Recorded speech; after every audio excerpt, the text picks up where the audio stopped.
Well, there's still no doubt about it. Battle Royale is still the biggest game genre for shooters in the world today. If you ask a random group of people what video games to play, nearly all of them will have some form of Battle Royale in their list.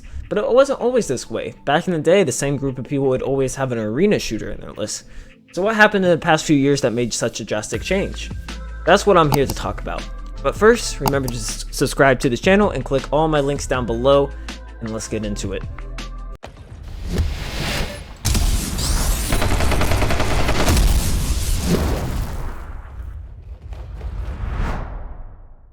Oh boy, did y'all see that intro? My guy Zanik made me a new intro. If you like his work and want to see more from him, his YouTube and Instagram are both linked down in the description below, so make sure you check him and his work out. But anyways, let's get back on topic. So, Battle Royales were able to kill casual arena shooters. I use the term kill because it's clickbaity and view numbers go up, and then so do my serotonin levels. Arena shooters aren't dead. They still have large player bases and are tons of fun. Like current age CODs, Titanfall 2, hashtag save Titanfall by the way, Splitgate, and the new Battlefield coming later this year, and also the new Halo coming later this year. Arena shooters aren't dead. They just aren't what the majority of the public is infatuated with at the moment. That title is held to Battle Royales and hack shooters right now. There is absolutely no argument against saying that Battle Royales are the biggest games right now. But how did this happen? To explain, we need to go back to the beginning. Back in 2009, there's a game called Arma 2, and it was a pretty cool game. Lots of military survival stuff. But then a dude named Dean Hall comes into this game that was released in 2009, creates a mod called DayZ, which will then release in 2013. People liked the aspects of the game and it took off a little bit. Then other devs start taking elements from the game and drawing inspiration, and they ended up with H1Z1 Battle Royale that came out in 2015. This game was played by a ton of people. If you listen to most of the current big Battle Royale streamers, they either started in DayZ or H1Z1. But still, Battle Royales hadn't really become mainstream yet. Then, in 2017, PUBG was released. This is when Battle Royales really became defined as a genre and started attracting people en masse. PUBG did a lot for the genre. People started hearing about Battle Royales and started getting interested in them. People also finally knew what a Battle Royale truly was, which was drop into a map, loot, and be the last person / squad landing. For a while, PUBG was the game to play, and then in 2018, about a year after the base game had already released, the Fortnite craze ensued, and we all know how that went. Who likes Fortnite? We like Fortnite! We like Fortnite! We like Fortnite! We like Fortnite! We like Fortnite! But Fortnite, love it or hate it, is what took Battle Royales and video games in general and just blew them out of proportion.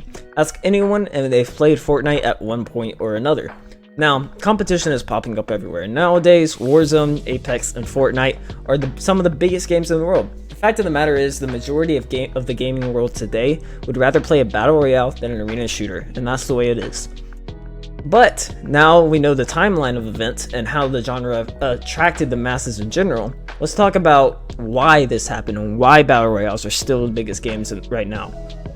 Over the past few years, the general public have realized their competitive nature, it seems like. While casual arena shooters were fun and easy to just brain off and have fun shooting stuff, wins didn't matter in them. Let me explain. So in arena shooters, you spend the entire time running around and looking for kills, and you only worry about winning the game if it's a close game. Winning is a secondary objective in these arena shooters. The main goal is personal performance. In Battle Royales, the opposite is true. The main goal of a Battle Royale is winning the game. That's why these games make such a huge deal whenever you win. For the example of Apex, you get the whole winner screen and then you get the champion squad in the next match and everyone sees your name and stuff. All that good stuff. Battle Royales fit competitive nature just a little bit more than the casual arena shooter, since the want to win is what is prioritized. So we talked about winning and competitiveness, but let me also point out how losing is different in Battle Royales.